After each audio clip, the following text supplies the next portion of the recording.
Te deseo la más dolorosa de las muertes, Colt. En serio, de corazón. Si no te mato yo antes.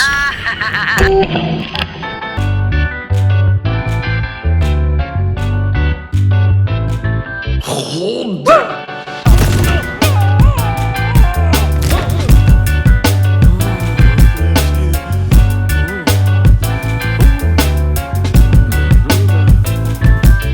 Deathloop es uno de esos juegos que antes de salir ya se siente como si llevase mucho tiempo entre nosotras. Entre anuncios en diferentes eventos de presentación, accesos anticipados y ese aluvión de reseñas que precede un lanzamiento como este, es difícil que para cuando lo arrancas no sepas todo lo que hay que saber de lo que te espera al otro lado. No es solo que sea el shooter AAA bombástico de turno en forma de una nueva propiedad intelectual, sino que además viene de Arkane, uno de los estudios mejor valorados en esta región del videojuego, así que ocurren dos cosas al mismo tiempo. Por un lado, hay poca duda de que de manera general va a tener unos cimientos sólidos y se va a jugar muy bien, y por el otro hay demasiado que perder si algo se tuerce por el camino que lleva tu cartera. Lo que hay en medio de una cosa y otra es siempre bastante difuso en estos casos, y entre la pila de sobresalientes y alabanzas resulta complicado, al menos para mí, decidir por dónde entrar a la crítica de una obra tan grande y que centrifuga tantas ideas y referencias, y hacerlo además en el margen de tiempo en que pueda ser relevante. Por si esto no fuese suficiente, la particularidad de Deathloop es que también se acopla una dinámica que últimamente parece tener cada vez más presencia y tracción, los bucles temporales. Así que a la hora de sentarme a desenredar la madeja es difícil no compararla con todos esos juegos a los que mira, para ver si la suma resultante es mayor que sus partes. Hace poco, en el que siento que fue el anterior evento importante del videojuego, 12 Minutes ya nos puso a hablar de muchas de estas cosas, y en especial de la contradicción inherente que hay en hacer de la repetición constante y el tedio que inevitablemente emerge de ella, la base de juegos que al final del día no pueden permitirse quedar de pesados o aburridos. En Deathloop esto es todavía más notorio porque es un shooter en primera persona, y como tal existe principalmente para que te lo pases bien correteando por sus escenarios mientras ejercitas tus superpoderes y arrasas con todo lo que se te ponga por delante. Esta mezcla de energías y el choque de identidades que devuelve es lo que más me ha tenido dándole vueltas a la cabeza, porque bajo la capa reluciente de su diseño audiovisual y su despliegue de medios, creo que a Deathloop le cuesta decidir qué tipo de juego quiere ser, qué historia quiere contar y de qué manera puede asumir la dinámica del bucle y hacer con ella algo interesante sin dejar de agarrarse al mismo tiempo a todo lo que conforma la marca de la casa Arkane. Es decir, ¿qué ocurre cuando una dinámica que hasta ahora había sido explotada mayoritariamente en obras pequeñas y contenidas salta a las grandes ligas? Y si un AAA armado a base de lugares tan comunes como este puede escapar de las inercias en las que se siente seguro para romper su propio bucle. Vamos. No me acostumbro a esto. Antes de entrar en materia, hablemos un poco de la premisa. Hay una isla que se llama Black Reef en la que un grupo de gente ha creado un bucle temporal para vivir en una copia infinita del mismo día, aislada del mundo y libre para hacer con su eternidad artificial lo que le venga en gana. Tú eres una de esas personas, un tipo llamado Colt que despierta en una playa y no sabe ni quién es ni qué hace ahí, pero que tras ver el percal tiene muy claro que esta movida no le cuadra y debe terminar con ella, así que agarra un arma y allá que va con su misión de resucitar el tiempo. Al poco de empezar a jugar descubre cómo hacerlo. Hay 8 líderes repartidos por la isla que se hacen llamar los visionarios y una regla que dice que si mueren todos en el transcurso de una misma repetición del bucle, se acabó la fiesta. Así que todo se trata de buscar la manera de que un solo día sea suficiente para los 8 asesinatos. En el bando contrario está Juliana, la única de los visionarios que también es consciente como Colt de estar en un loop, con la que te une un pasado que no recuerdas y que la tiene terriblemente enfadada, y junto a la que entablas un tira y afloja de insultos por radio, tiros en la cabeza y machetes en el pecho. Todo lo demás es salir ahí fuera a matar e intentar que no te maten mientras tachas cosas de tu lista de tareas, ya sea para romper el bucle con Colt o para protegerlo del resto de jugadoras acompañando a Juliana. Va a ser un bucle de esos. Uno de los puntos en los que parece haber unanimidad en la recepción que ha tenido Deathloop es que supone un refinamiento de la fórmula de Arkane, algo que me gustaría discutir, pero que para ello creo necesario dar un paso atrás para ver de qué hablamos cuando hablamos de esto, o al menos de cómo lo entiendo yo. De entrada podríamos estar de acuerdo en que una de sus señas de identidad es la manera en que construyen espacios densos, estratificados, verticales y llenos de recovecos, como si fuesen quesitos suizos. Sobre ellos arman un esqueleto de juego muy cercano a lo que se llama simulador inmersivo, en el que las elecciones y decisiones de la jugadora tienen un peso importante en el desarrollo de la trama, y el mundo y sus sistemas reaccionan de manera compleja a todas las acciones que llevan a cabo para navegarlo. Todas estas cosas son aplicables a cada uno de los títulos de la cronología de Arkane en mayor o menor medida, desde Arx Fatalis hasta este mismo Deathloop. Pero lo verdaderamente relevante y el motivo que los ha convertido en ese estudio tan querido por tanta gente es que a medida que sacaban juegos fueron poniendo este núcleo estructural en servicio de la exploración de temas, historias y mundos de ficción progresivamente más complejos. Todo ello atado con un trenzado muy fuerte entre el diseño de juego y la construcción de los entornos. En parte esto va en el pliego de condiciones de hacer un simulador inmersivo, porque si vas a construir y simular una realidad compleja y llenarla de gente, vas a tener que diseñar también su esfera social, cultural y política, y decidir qué entra y qué no, qué reglas lo atan todo y cómo será la relación entre esas normas y la jugadora una vez empiece a ir a su bola. Dishonored es uno de los epítomes de este tipo de obras y el marco desde el que se mira todo lo que hace Arkane desde que salió en 2012, principalmente porque dentro de su familia supuso un enorme salto respecto a todo lo que habían hecho antes, pero también porque como juego en sí mismo ha dado casi una década entera de estudios, reflexiones, textos y críticas de todo tipo. Y esto también es una carga y un listón con el que van a medirte cada vez que vuelvas a salir al escenario. Dishonored es un juego importante por la manera en que utiliza el simulador inmersivo como coctelera de conceptos muy complejos como el fanatismo religioso, el fascismo, el panopticismo social, la lucha de clases, los estados policiales, la militarización del espacio público, la pandemia y un montón de cosas más que se mezclan y agitan para dar un videojuego memorable.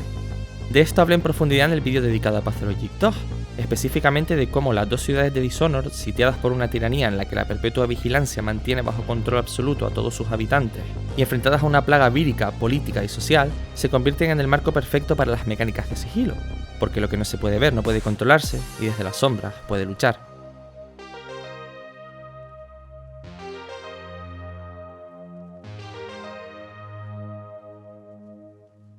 ¿Se te está yendo ya la cabeza? No lo llamaría así. ¿Sí? Vale. Después de Dishonored vino Prey, y con él una vuelta de tuerca a esto de manipular el simulador inmersivo. Tal y como cuentan sus desarrolladoras en uno de los documentales de NoClip, Prey es básicamente un nivel de Dishonored, pero a lo bestia. Un espacio inmenso y continuo, muy intrincado y cuyo gran reto y complejidad fue el diseño de una simulación perpetuada en el tiempo que registrase todos los cambios que ocurrían y provocabas hasta el final del juego. Toda la fórmula Arkane de rincones, verticalidades, diseño y narrativa ambiental y pulimiento audiovisual envuelve Prey de arriba abajo.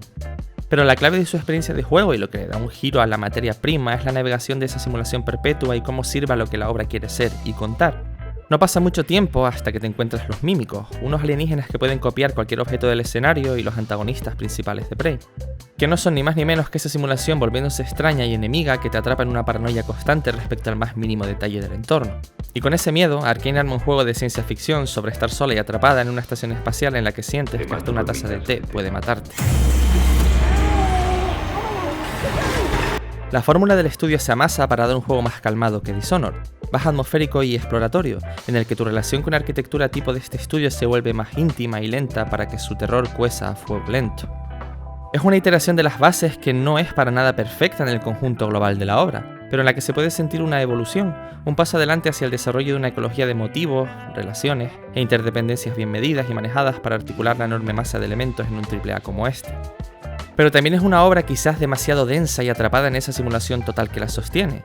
Prey existe en un funambulismo constante entre sus muchísimas posibilidades y la manera en que deben comunicarse para que la jugadora no se agobie y abandone a mitad de camino, que según parece fue lo que le pasó a la mayoría de la gente que lo jugó.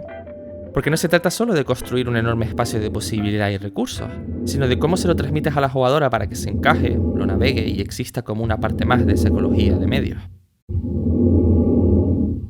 Colt, ¿dónde estás? Flotando en esta genealogía, creo que Deathloop se coloca en un lugar a medio camino entre Dishonored y Prey. Su arquitectura es muy del primero y su red de información y posibilidad muy del segundo, sin llegar nunca a estar cerca del nivel a las que cada una de estas obras maneja lo suyo. Como lugar de temas y políticas hay un giro desde su manifestación y expresión a través del espacio hacia un reenfoque desde nuestra relación con el tiempo. Pero como tejido de información hay un atado en corto muy intenso para evitar en la medida de lo posible los agobios manipulativos de Prey, o al menos así lo interpreto yo. Pero por encima de estas cuestiones, el problema que no tarda en hacerse patente es que Deathloop quiere ser y hacer todo esto mientras también intenta proponer un shooter espectacular y divertido. Y eso afecta mucho la manera en que todas las piezas encuentran muescas con las que encajar entre sí. Los ritmos lentos del sigilo de Dishonored y el medio ambiental de Prey fundamentados en un equilibrio muy fino entre las capacidades que te dan y las que te quitan en sus fórmulas de juego, se arrinconan en Deathloop y son solo una pequeña posibilidad que necesita de cierto esfuerzo y autocontrol. Y al mismo tiempo, la distancia a la que te coloca del mundo es mucho mayor que en los títulos anteriores porque necesita mantener el control estructural de su bucle para que su premisa de los 8 asesinatos en un solo día pueda existir y funcionar con garantías. Esto quiere decir que no puedes trastocar mucho el mundo y sus escenarios salvo en lugares concretos. Hay, por ejemplo, un par de personas que en una sección de la isla, por la mañana, están abriendo un boquete en un muro que luego puedes utilizar si vas más tarde al mismo sitio, pero tú no puedes hacer algo así. Tienes la capacidad de dejar alguna puerta abierta y mandar objetos en el espacio-tiempo, pero nada realmente profundo y reseñable. El juego tiene casi toda la agencia para controlar el acceso a sus zonas a lo largo de los segmentos de día porque tiene que asegurarse que los puntos gordos de su bucle son inalterables para que la única solución posible sea siempre eso, posible.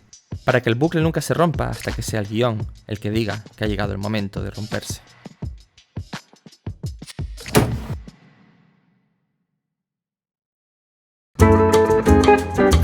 ¡Cuánta información! ¡Oye! ¡Nos vemos! ¡Oye! Deathloop es explícitamente consciente de que esto de jugar en bucles temporales es una cuestión de información. Lo que sabes es lo que te quedas tras cada repetición y acabas siendo la mercancía más valiosa en un espacio-tiempo por el que avanzas a base de saber y entender cada vez más cómo sus elementos se relacionan entre sí. En el propio tutorial te lo dice bastante claro. La pestaña de su interfaz que importa es la que registra la rutina de los vigilantes y todo lo que necesitas es perseguir las líneas que te van marcando para hacer el truco final que acabe con el juego. La ejecución, no obstante, es donde la cosa se complica un poco, porque Deathloop traduce todo su bucle jugable en un tejido de menús, textos y marcadores de misión que están todo el rato manejando esa información por ti para que nunca quede margen de duda en nada. Deathloop quiere darte su mundo, pero te dice todo el rato a dónde mirar y a qué tienes que atender, así que está bastante lejos de casos que parten de este mismo esquema, como puede ser The Witness o Outer Wilds, pero que manejan el conocimiento del entorno, sus lógicas y sus normas para conformar una especie de Metroidvania, en el que aprender a mirar no es que te abra caminos, sino que te revela que estaban ahí desde el principio, pero que no podías verlos. En la lucha por el alma de Deathloop que tiene lugar todo el rato entre el festival de tiros y el puzzle temporal, la balanza siempre cae del lado de lo primero, porque tienes más herramientas y libertad para ser mucho más creativa y desplegar una identidad personal más matizada en lo de matar gente que en lo de desenredar el tiempo. Como si Deathloop te respetara más como asesina que como investigadora, o al menos como si te animase más a lo uno que a lo otro. Todo esto tiene varias consecuencias para la experiencia de juego. La primera es que como la gestión de la información está sacada de la fórmula más allá de elegir qué línea quieres perseguir en cada momento, la dinámica que está constantemente en primer plano es la de cualquier shooter de siempre. Entrar al sitio que te toca, matar a la gente que estorbe, recopilar documentos y salir por patas. La segunda es que la definición de lo que importa y lo que no en el denso entramado informacional de Deathloop viene preconfigurado. Lo verdaderamente relevante es siempre lo que sirve a tu misión, y el resto es simplemente el andamiaje de un mundo que quiere parecer vivo pero no tiene aire para ello. Hay ramas secundarias, sí, pero están siempre rematadas en cómo te pueden ayudar en tu gran cometido. Aquí no es la exploración y la experimentación con el mundo y la manera en que reacciona tu presencia la que va dejando un rastro de información que te sirve como brújula, sino que es esa amalgama de información la que va por delante y dirige tus pasos y comportamientos, hasta el punto de que ya no es que mapee el territorio, sino que se convierte en el territorio como tal. Y nunca se trata de entenderlo e interpretarlo y con ello encontrar el lugar que ocupas y cómo encajas en la cosmovisión del juego, sino de torcerlo y manipularlo poco a poco para poder destruirlo. Siendo justos, hay pequeños momentos en que la información no se mastica del todo, como cuando tienes que buscar el lugar en el que se ha tomado una foto o encontrar un visionario en medio de una mascarada, pero ocurren de manera muy esporádica y son excepciones a la regla.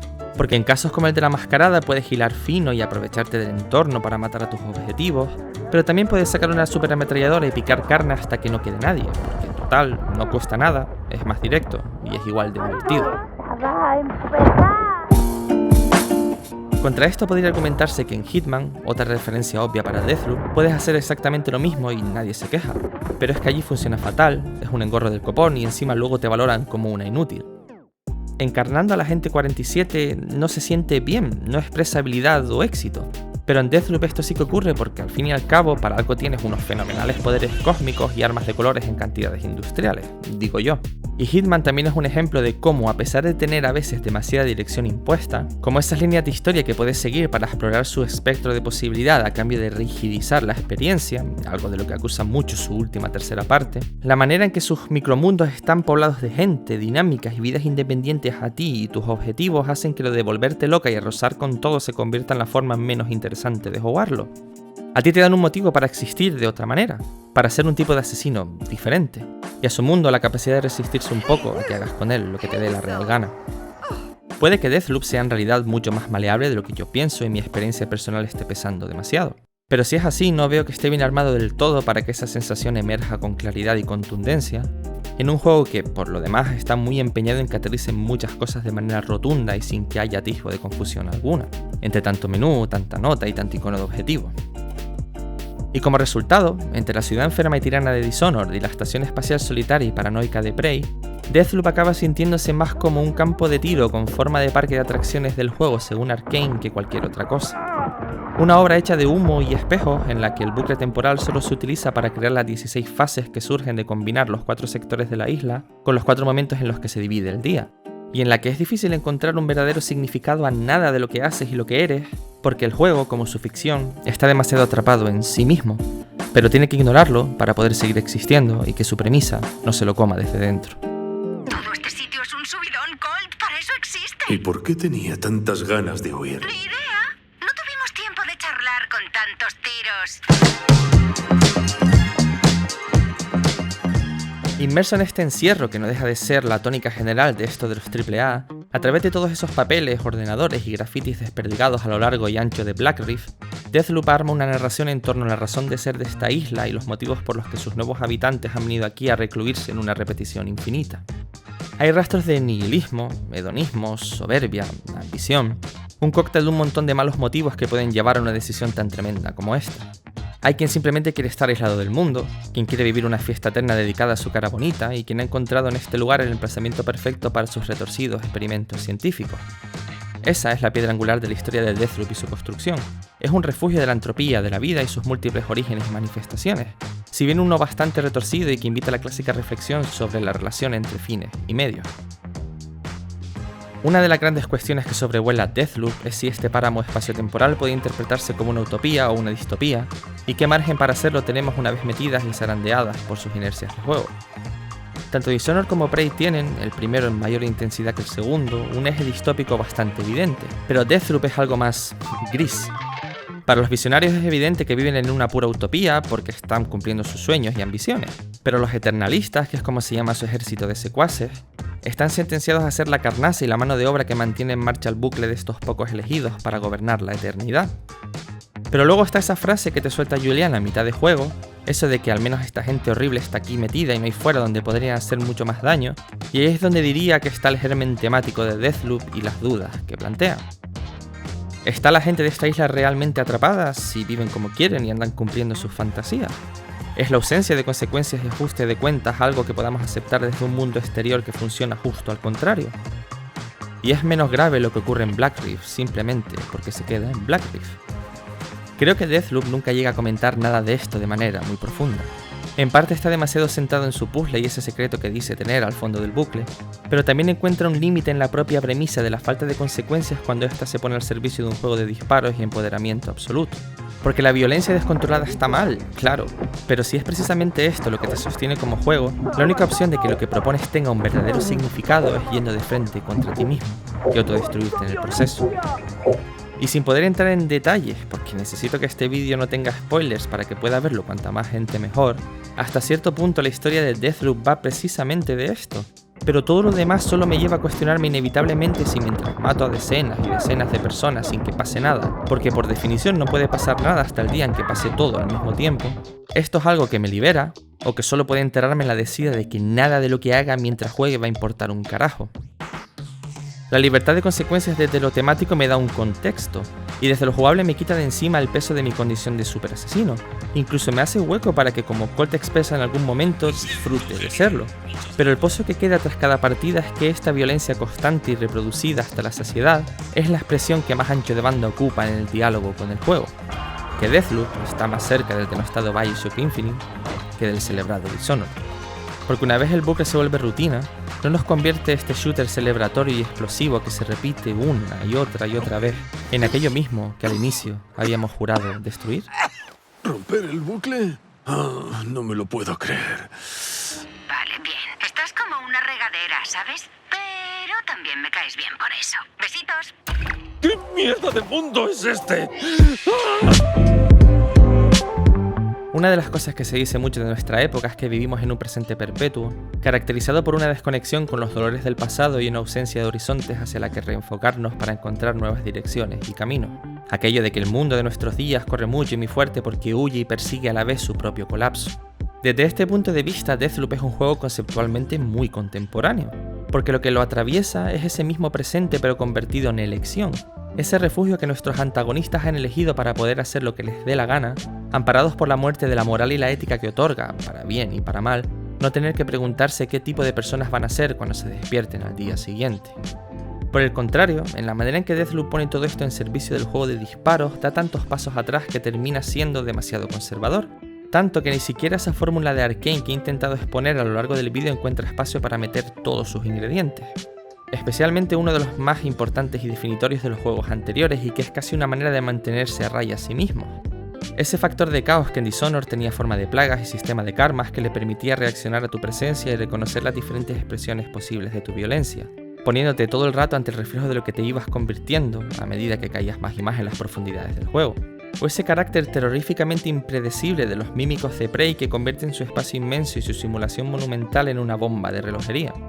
Para cuando te despiertas por 15ª vez en la playa de Deathloop, el único agente del caos y variedad que se acerca a esto es Juliana, pero incluso sus apariciones están ancladas a ocurrir siempre en los mismos lugares y siguiendo la misma dinámica, con la única variación de cómo se mueve y te dispare la persona que haya venido a invadirte para estropearte el día. Y aún así, con la historia del juego acabada y mientras aún sigo volviendo un par de veces al día a ponerme precisamente en el papel de Juliana para salir de casa y pasar el rato, libre de bucles y misiones y secretos para poder simplemente estar unos minutos ahí dentro y correr y saltar y matar sin que nada tenga que importar y significar algo, siento que he terminado de entrar en Deathloop pero que quizás no era esta la puerta por la que se suponía que debía hacerlo. Y al mismo tiempo me entran muchas ganas de ver qué pasaría si Arkane decidiera hacer un juego totalmente centrado en el multijugador. ¿Qué ocurriría? Bueno, con su fórmula. Pero estas son mi contradicción y mi manera de existir y sobrevivir en el bucle imparable del videojuego AAA. ¡Juliana! ¡Mentirosa! ¡Puta mentirosa! Ahora mismo, mientras escribo esto, ya no juego con Colt y dudo que regrese a hacerlo, ya que cuando lo hago y vuelvo a escoger la opción de romper el loop, lo único que siento es algo de lástima porque él todavía no se ha dado cuenta de lo que era evidente desde el primer instante de nuestra aventura, aunque por aquel entonces, como en todos estos juegos de bucle, no lo sabíamos, así que todavía no podíamos verlo. Que su prisión no es el ciclo infinito de dentro del juego, sino lo que Deathloop entiende por videojuego como tal, y que al final de su relato nos íbamos a separar irremediablemente. Porque yo tengo una salida cada vez que lo cierro y me voy a seguir con mi vida, pero él va a seguir siempre ahí, al otro lado, atrapado en una búsqueda de significados y motivos que jamás va a encontrar, y condenado a despertarse tirado en la arena cada amanecer, roto de resaca y sin poder ser la única cosa para la que ha sido creado. Un tipo que se lo pasa bien cazando gente y pegando tiros sin juzgarse a sí mismo, y sin jamás sentirse por ello como un extraño.